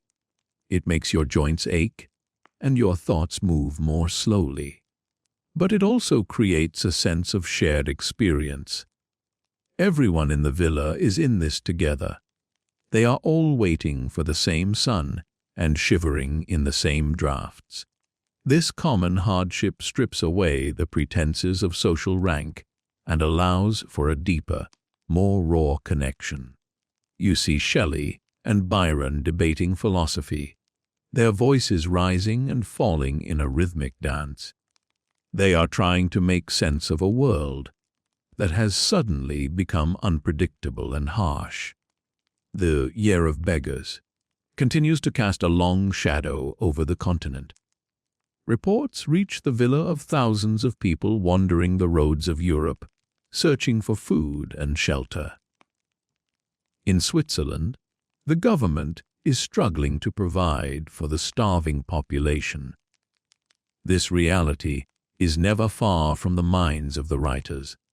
Mary Shelley's monster is, in many ways, a reflection of the abandoned and the suffering, a creature that reaches out for connection and is met only with fear and rejection. The cold, empty landscape of the North Pole that frames her story is a direct echo of the frozen world of 1816. You see the connection between the ash in the sky and the ink on the page. One evening, the rain finally pauses. A strange, eerie silence falls over the lake. You step out onto the balcony, the air feeling heavy and cold. The dry fog has settled low over the water, looking like a field of white wool. The moon is a pale, blurred disk behind the clouds, casting a ghostly light over the scene. You can hear the distant sound of a waterfall, a low, steady roar that seems to come from deep within the earth. It is a moment of profound beauty and profound loneliness. You feel the scale of the planet and the power of the forces that shape it. You are just a small figure on a balcony, watching the world go through a massive, silent transformation. You return inside, where the fire has burned down to a pile of glowing red embers. The group has retired for the night, leaving the salon empty and quiet.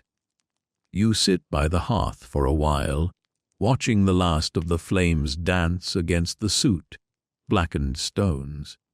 You think about the stories being born in the rooms above you. You think about the pale student and his creature, and the dark aristocrat with the thirst for life. These are the children of the volcanic ash, the orphans of the sun. They will live on long after the clouds have cleared and the 1816 harvest is forgotten. Your eyes grow heavy, the warmth of the fire acting as a final, gentle lullaby. You lean your head back against the velvet chair, feeling the soft texture against your skin. The house is silent, save for the occasional pop of a cooling log and the distant, muffled sound of the rain starting up again. It is a soothing, rhythmic sound that tells you the world is still there, even if it is hidden in the dark. You are safe inside the villa, protected by the stone and the fire. You let the thoughts of monsters and poems drift away, replaced by the simple, heavy peace of sleep. You dream of a library that has no walls, where the books are made of clouds and the ink is made of starlight. In the dream, you are writing a story about a summer that never ended, a place where the sun is so bright it burns the pages as you turn them. But even in the dream, you feel a cool breeze, and the light begins to turn a dusty purple. You realize that the gray world has followed you even here. You don't mind, though. You have learned that the dark has its own beauty, and that the cold can foster a special kind of warmth. You pull an imaginary blanket of mist over yourself and sink deeper into the shadows. The rhythmic scratching of the quill has stopped, but the stories are still there, vibrating in the very air of the villa. You are breathing in the same air as the monsters and the poets, a participant in the creation of a new kind of mythology. The year without a summer is not just a climate event, it is a cultural revolution. It is the moment when humanity realized that nature doesn't always follow the script, and that the darkness can be just as inspiring as the light. You are a witness to this change, a quiet observer in the heart of the storm. You wake briefly when the fire lets out a final, soft hiss as it dies. The room is now dark, save for the faint, ghostly light from the window. You don't move. You just listen to the rain. It is a constant, comforting presence, a reminder that the world is still turning, even if it is doing so in the shadows. You feel a sense of profound gratitude for the fire, the villa, and the company of the restless minds. You close your eyes again, drifting back into the deep, quiet waters of sleep. The monsters are waiting in the morning, but for now, there is only the peace of the rain-soaked night and the steady, quiet pulse of the sleeping house. The ash of Tambora is still there, high above the clouds, a silent conductor for the orchestra of the cold. It has brought you to this place, to this moment of creative darkness. You are a part of the history of 1816, a story written in rain and firelight. You rest, knowing that the morning will bring more gray skies and more scratching quills, and that out of this gloom, something immortal is being born. The summer is missing, but the imagination is in full bloom, nourished by the damp and the dark. You fall into a deep, dreamless sleep, while the rain continues its long, slow conversation with the stones of Villa Diodati. You stand at the edge of your property in New England, looking back one last time at the stone walls you built with your own hands. The year 1816 has been a hard teacher, and you have learned that sometimes the most courageous thing you can do is walk away from what you know in search of a future that hasn't frozen yet. You have packed your life into a single wooden wagon, a sturdy vessel of white oak and canvas that smells of linseed oil and old memories. Your possessions are few: a heavy iron stove, a chest of blankets, a bag of seed grain that you have guarded like gold, and the tools of your trade. The wagon is your new home, a moving room that will carry you across the mountains toward a place where the sun is more than just a pale memory. You climb onto the wooden seat, the leather harness making a soft, familiar rattling sound as you nudge the oxen forward. The journey to the New West has begun, and you are leaving the gray world behind. The road ahead is not a road in the way you might think of one today. It is a ribbon of deep, churning mud and jagged rocks that winds its way through the dense forests of the Appalachian Mountains. You move at the speed of the oxen, which is essentially a very slow, very deliberate stroll. You might call it the original version of cruise control, except the cruise part involves a lot more mud and significantly fewer snacks. If you were hoping for a smooth ride, you would be disappointed. Every stone in the path sends a jolt through the wooden wheels and into your spine, a rhythmic reminder of the physical cost of hope. You wrap your wool coat tighter around your waist, the fabric acting as a buffer against the hard wooden bench. The air is still cool, even though the calendar claims it is the late summer of 1816, and the dry fog follows you like a silent, ghostly companion. As you travel, you are not alone. The road is filled with other families who have also decided to trade their frozen farms for the promise of the Ohio River Valley. You see wagons of all shapes and sizes, some pulled by sturdy horses and others by slow, patient oxen like your own. There is a sense of shared purpose in the air, a quiet understanding among the travelers. You pass a family from Vermont who tell you they lost their entire crop of corn 3 times in a single season. They speak of the Ohio fever, a term used to describe the overwhelming desire to move west to the fertile, supposedly warmer lands of the interior.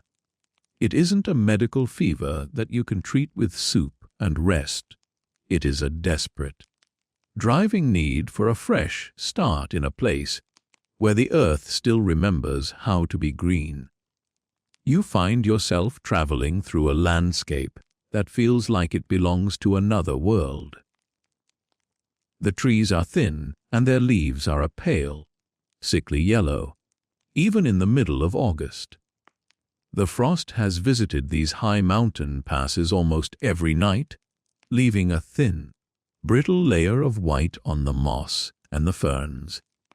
You see the tracks of deer and elk in the frozen mud, their prints looking like fossils in the hard ground. The forest is quiet, the usual summer chorus of birds and insects replaced by the low, mournful sigh of the wind through the hemlocks. You feel like a character in a story that has been stripped of its color, moving through a world of sepia and gray. You look at your hands, the skin rough and calloused from years of labor, and you realize that your own life is part of this muted landscape. A mainstream historical fact that defines this era is the Great Migration of 1816, driven by the poverty year and the total failure of the New England harvest. Tens of thousands of people abandoned their homes and headed toward the frontier. This wasn't just a few adventurous souls. It was a massive demographic shift that would change the face of the United States forever. People who had lived in the same town for generations suddenly found themselves on the road, carrying their lives in wagons and on their backs. It was a movement born of hunger and cold, a desperate flight from a climate that had turned hostile. You are one of those thousands, a single thread in a vast tapestry of migration that is being woven across the mountains. The physical labor of the journey is exhausting, but it is also grounding. You spend your days walking beside the oxen, your boots making a heavy, rhythmic thud on the earth. You use a long wooden pole to guide the animals, the grain of the wood smooth against your palm. You learn to read the road, identifying the deep ruts that could break a wagon wheel and the soft patches of mud that could swallow an entire axle. You become an expert in the art of the moving studio apartment, which is essentially a very small space filled with everything you own and no indoor plumbing. You find a strange comfort in the simplicity of the life.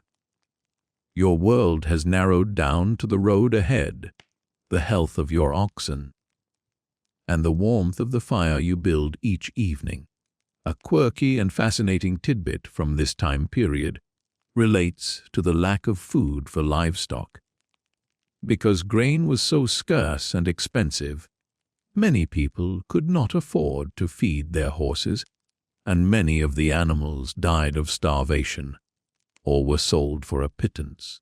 This led a German inventor named Baron Karl von Drais to create a device called the Laufmaschine, or Draisienne, in 1817, which we now know as the first version of the bicycle. It was a wooden frame with two wheels that the rider would push along with their feet. It was a balance bike for adults who were tired of walking but didn't have a horse to carry them.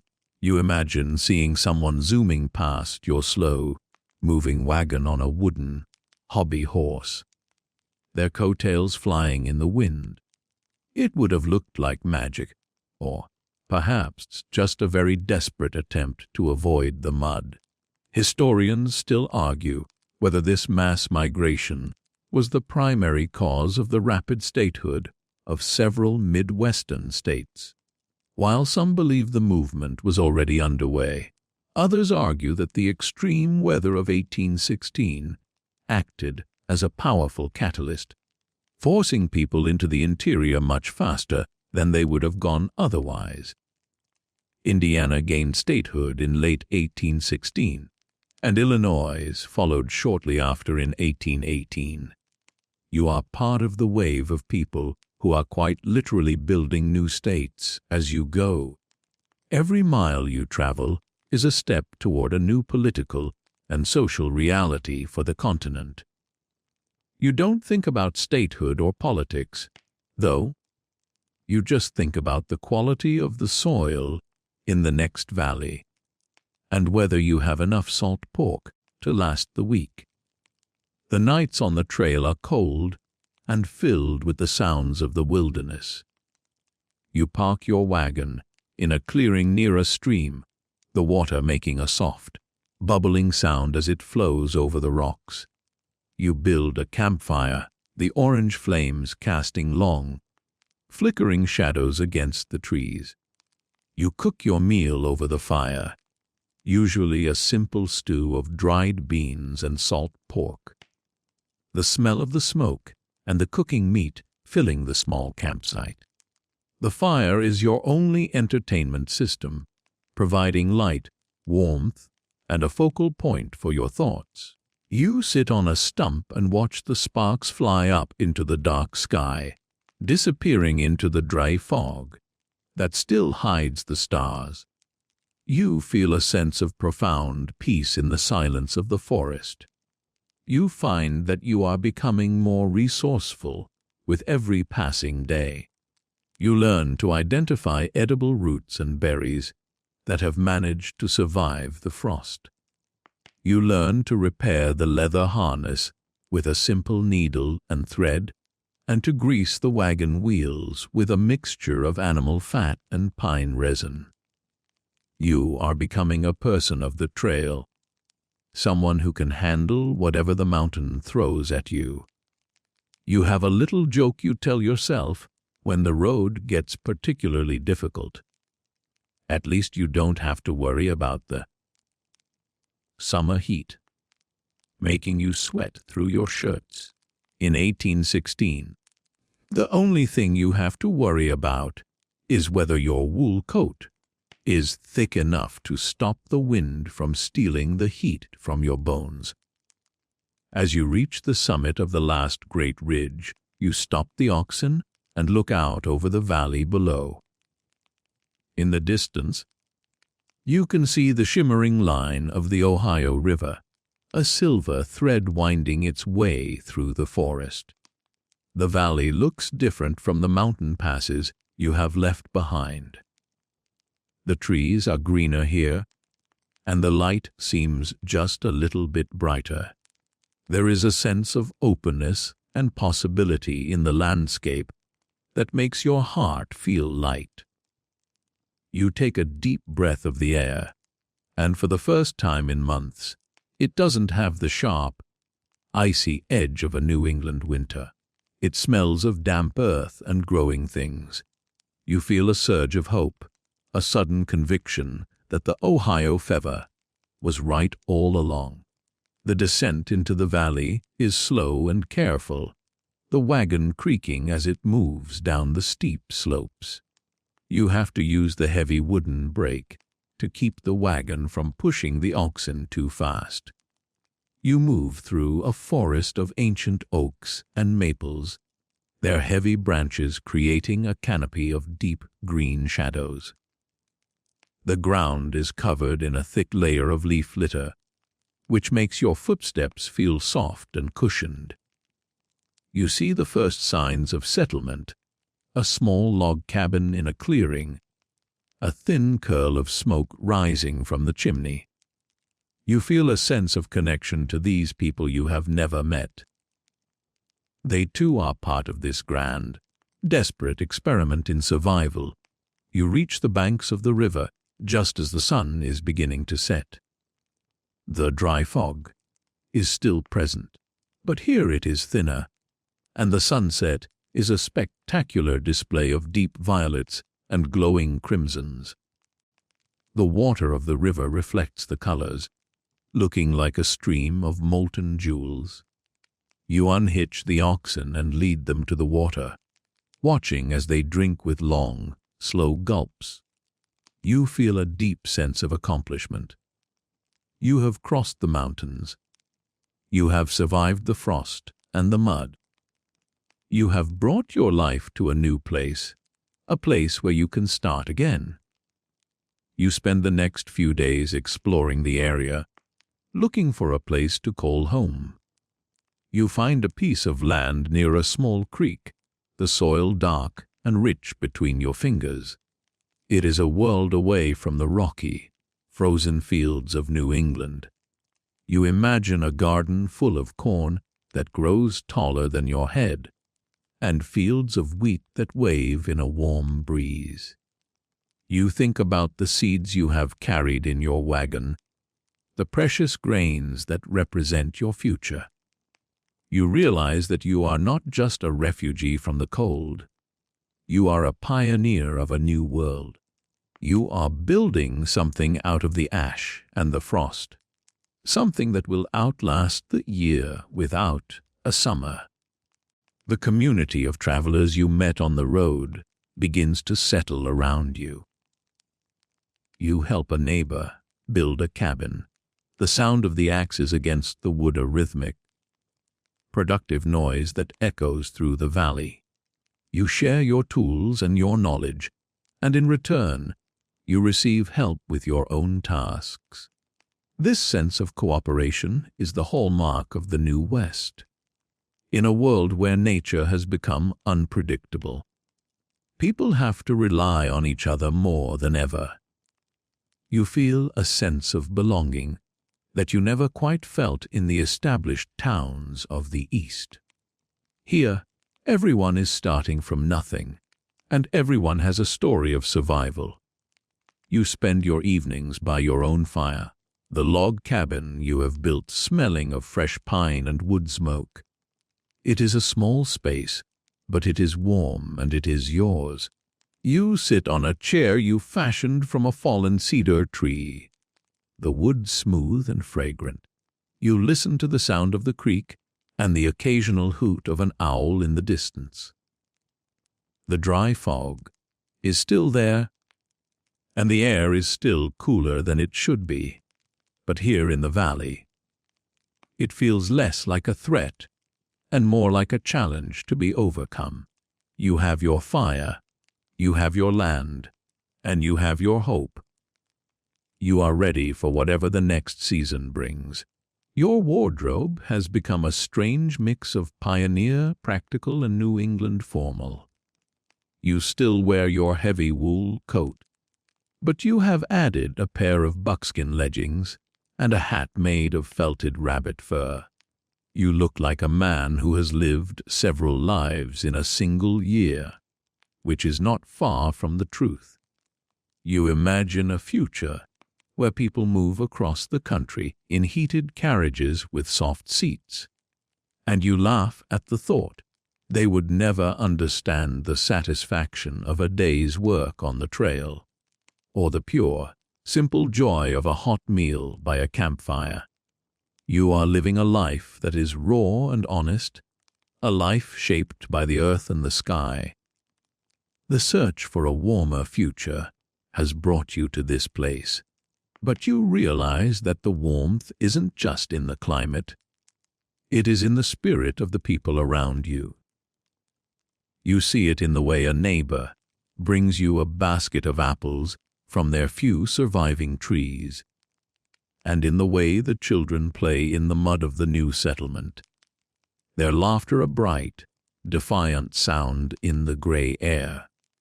You are part of something larger than yourself, a movement of humanity that refuses to be defeated by a volcano or a frozen summer. You feel a deep, quiet strength in your bones, a resilience that has been forged in the cold and the dark.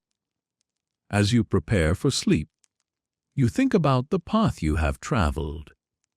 You think about the stone walls of your old farm, the frozen corn, and the dry fog of the mountain passes. They feel like a different life, a story from a book you read a long time ago. Here in the Ohio Valley, the story is still being written. You are holding the pen, and the ink is made of sweat and determination. You close your eyes, the warmth of the cabin enveloping you like a soft blanket. The world outside is still strange, and the year is still hard, but you are home. The rhythm of the valley, the water, the wind, and the breath of the sleeping oxen blends together into a soothing lullaby. You are drifting now, moving away from the memories of the trail and into the quiet shadows of a peaceful sleep. The year without a summer is still unfolding, but you have found a way to live within it. You have found hope in the new West, and for tonight, that is all you need. You fall into a deep, dreamless sleep, wrapped in the warmth of your own accomplishment and the promise of the land. The volcanic dust is still high above you, circling the globe in its cold, silent dance. It has changed your world, but it hasn't changed you. You are a farmer, a traveler, and a pioneer. You are a survivor of the greatest climate disaster in human history, and you are standing strong. You sleep on, a silent participant in the birth of a new era, waiting for the sun to finally break through the haze and shine its full strength on the valley of your dreams. The future is waiting, and it is warmer than you ever imagined. The calendar on your wall, now tattered at the edges from a year of anxious checking, finally announces the arrival of 1817. You stand in the doorway of your cabin in the Ohio Valley, leaning against the rough, hewn timber frame. For the first time in what feels like a lifetime, the air hitting your face doesn't carry the sharp, metallic sting of volcanic winter. Instead, it carries a soft, damp warmth that smells of thawing earth and the sweet, subtle scent of waking sap. You look up, and your breath catches in your throat. The dry fog, that persistent, suffocating veil of gray that has haunted the world for over a year, is finally beginning to fray at the edges. You can see patches of a deep, honest blue peeking through the haze, like fragments of a broken sapphire. The sun, no longer a pale, sickly disk, is gaining strength, casting long, golden fingers of light across the valley floor. You watch as a single beam touches a patch of melting snow, turning it into a shimmering pool of diamonds. The sun has finally remembered its promise to the earth, and the long, dark night of 1816 is drawing to a close. You step out onto the porch, your boots sinking into the mud that is no longer frozen solid, but soft and full of the potential for life. You take a long, deep breath, feeling the warmth settle into your lungs. It is a physical relief, a loosening of a knot that has been tied tight in your chest since that first snow in June. You might call it the world's longest technical difficulty, finally getting resolved by the cosmic IT department. If 1816 was a scratched record stuck on a cold, screeching note, 1817 is the moment the needle finally finds the melody again. You find yourself smiling, a genuine, easy expression that feels slightly foreign on your face. You've spent so long bracing against the wind that you almost forgot how to just stand in the light. You rub your arms, feeling the sun soak through your wool sleeves, and you decide that today is the day the new world truly begins. Historians still argue whether the return to normalcy in 1817 was as sudden as it felt to the people on the ground, or if the atmosphere cleared in a series of slow, agonizing stages. From your perspective, every degree of warmth feels like a miracle. The mainstream historical fact is that by the spring of 1817, the vast majority of the sulfur aerosols from Mount Tambora had finally rained out of the stratosphere or settled onto the Earth's surface. The sunshade was being pulled back, allowing the planet to begin its slow recovery. You can see the evidence in the way the birds are singing, not the hesitant, confused chirps of last year, but a full, boisterous chorus that fills the canopy. They are building nests, scouting for food, and reclaiming the sky. You watch a pair of bluebirds darting through the trees, their feathers vibrant against the budding leaves, and you feel a sense of profound kinship with them. We are all survivors of the gray. A quirky and somewhat poetic tidbit is that the very ash that caused so much misery actually provided a strange benefit to the soil in some regions. Volcanic ash is rich in minerals like phosphorus and potassium, and as it finally settled into the earth, it acted as a natural, if unwanted, fertilizer. You kneel down and run a handful of the dark Ohio soil through your fingers. It feels rich and crumbly, teeming with the quiet energy of spring. You imagine the roots of your future crops reaching down into this new earth, drawing strength from the very dust that tried to starve them. It is a reminder that nature is a master of recycling, turning the debris of a disaster into the foundation for a harvest. You find a small green shoot poking through the leaf litter. A wild leek, perhaps, or a hardy weed, and you greet it like an old friend. You spend the morning preparing your fields, moving with a vigor you haven't felt in a year. The work is still hard, but the context has changed. You aren't fighting a losing battle against a frozen wasteland. You are partner to a world that wants to grow. You guide the plow through the earth, the blade turning over dark, fragrant furrows that steam in the morning sun. The smell of the turned earth is intoxicating, a mix of ancient forest and new beginnings. You think about the seeds in your cabin, the ones you guarded through the mountain passes and the hungry nights. They aren't just grain anymore. They are the survivors of history. You feel a deep responsibility to get them into the ground, to give them the chance they were denied last summer. The community around you is also waking up. You hear the rhythmic thud of an axe from the next clearing over, and the distant lowing of cattle that sound more content than they have in months. People are coming out of their cabins, blinking in the bright light like owls surprised by the dawn. You see your neighbor, Silas, walking toward the creek. He isn't hunched over against the wind anymore. He's walking tall, his head tilted back to catch the sun. You wave to him, and he returns the gesture with a hearty shout. There is no need for words. The shared look of relief says everything. We made it through the poverty year, and though we are leaner and perhaps a bit grayer, we are still here. The resilience of the human spirit has proven to be more stubborn than the ash of a dozen volcanoes. Your fashion has begun to shift toward the practicalities of a true spring.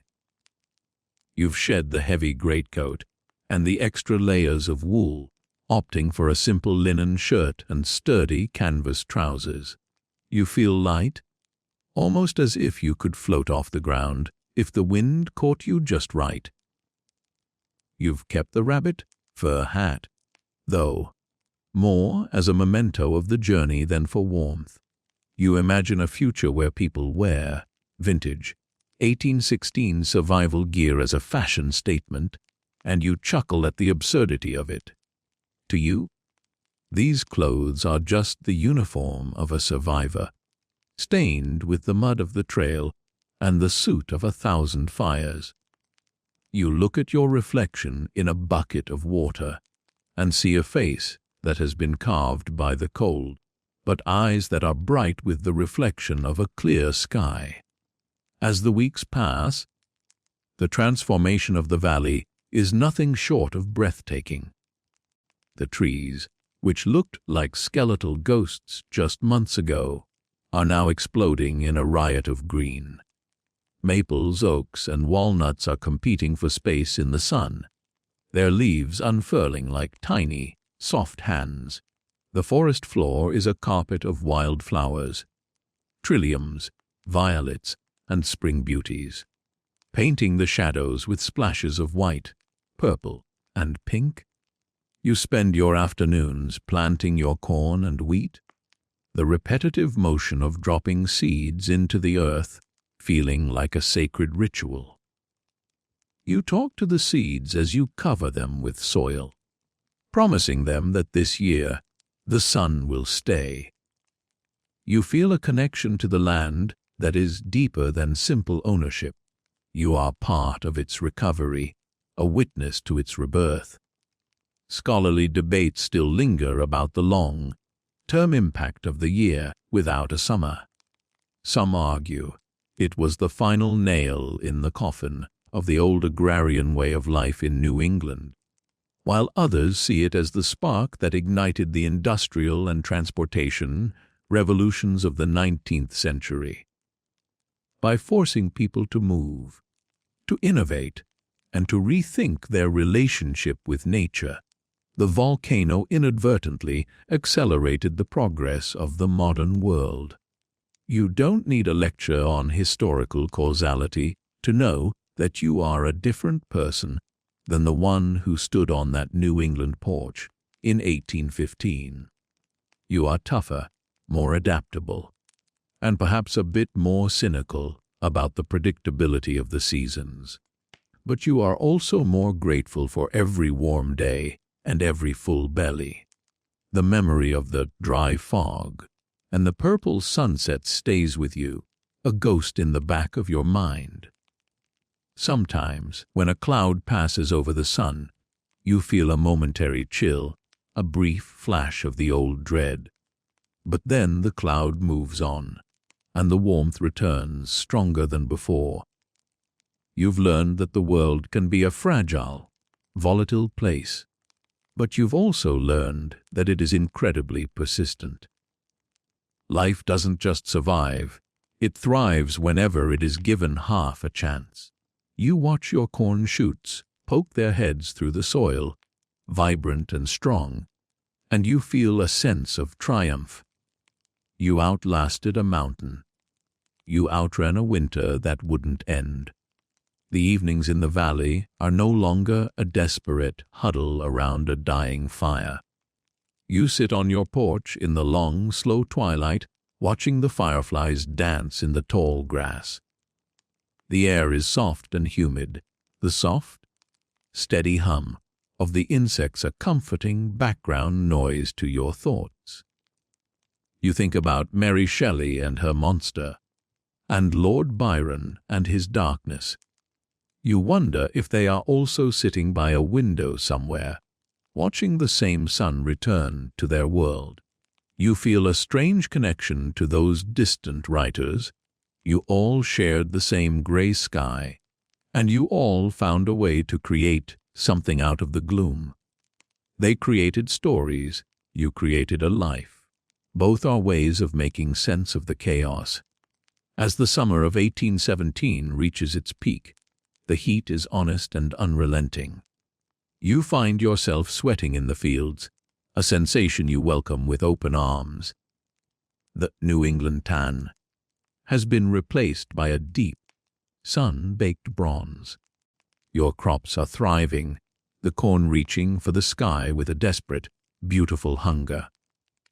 You spend your days weeding and hoeing, the physical labor a celebration of the season. You realize that the year without a summer has given you a gift you didn't know you needed, the gift of appreciation. You will never take a warm July day for granted again. You will never look at a loaf of bread without remembering the famine bread of the trail. The final remnants of the volcanic ash have settled now, buried under layers of new growth and falling leaves. The sky is a brilliant, clear azure, the kind of blue that makes you want to shout for joy. The stars are back, too, bright, sharp points of light that guide you through the night.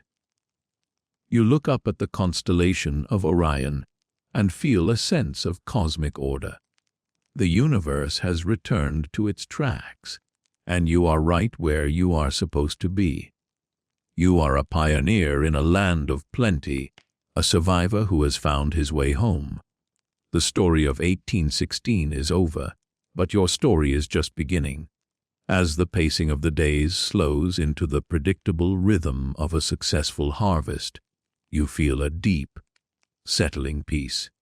The vocabulary of your life has shifted from survival and hunger to growth and abundance. You move through your days with a quiet grace, the shadows of the past year lengthening and fading behind you. The vocabulary of the wind has changed. It no longer whispers of ice and ash, but of rain and ripening grain. You are safe. You are warm. You are whole. The final imagery of the year begins to fade, replaced by the vivid colors of your new reality. You see the golden wheat waving in the breeze, the dark green of the forest, and the bright, steady flame of your hearth. The world is a beautiful, vibrant place, and you are a part of it. You feel your breathing soften, becoming as steady and rhythmic as the rustle of the leaves in the night air. Your thoughts are no longer focused on the next meal or the next storm, but on the simple, profound beauty of the present moment. You are ready to rest, the weight of history finally lifting from your shoulders. You lie down in your bed, the sheets smelling of sun, dried linen, and the clean air of the valley. The room is filled with a soft, silver light from the full moon, casting gentle shadows across the wooden walls. You listen to the quiet sounds of the house, the occasional creak of the floorboards, the soft sigh of the wind in the chimney. It is a lullaby of peace, a whisper of safety in a world that has finally found its balance. You feel your muscles relax, one by one, sinking into the soft comfort of your mattress. You are drifting now, the edges of the world blurring into a soft, warm haze. The memory of the year without a summer becomes a soft, distant echo, a story you will tell your grandchildren by the fire. It is a part of you, but it no longer defines you. You are defined by the warmth of your home, the strength of your hands, and the resilience of your heart. You let go of the last lingering worries, letting them drift away like the last of the volcanic ash into the deep, quiet night. You are surrounded by the promise of the earth and the steady, quiet beat of a world that is at peace. Your eyes close, and a final, soothing whisper of sleep washes over you. You are carried away on a tide of soft, golden light, moving toward a dream of endless summer and fields of waving grain. The sun is shining, the air is warm, and you are exactly where you are meant to be. The journey is over, the winter is gone, and the morning will bring only the bright, beautiful promise of a new day. Rest now, survivor of the gray. The world is yours, and it is full of light. The world has turned its back on the frost, and so may you. The heavy quilts that once guarded you against an unnatural winter now offer only a familiar, gentle weight, a reminder of the safety you have built with your own hands. As the last embers of the hearth fade into a soft, pulsing red, the silence of the valley envelops you like a velvet cloak. You are no longer the traveler in the mud or the farmer in the snow. You are a soul at rest, anchored in a land that has learned to bloom again. Let your thoughts drift like a single leaf on a calm river, floating away from the struggles of the past and toward the quiet horizons of sleep. The stars above the Ohio are clear and constant, watching over a world that has found its warmth once more. You have walked through the ash and the shadow, and you have emerged into the light. Now, let that light guide you into a deep, restorative slumber, where the only season is peace and the only sound is the steady, quiet breath of a life well lived. Your story is woven into the earth, a testament to endurance, but for tonight, the book is closed.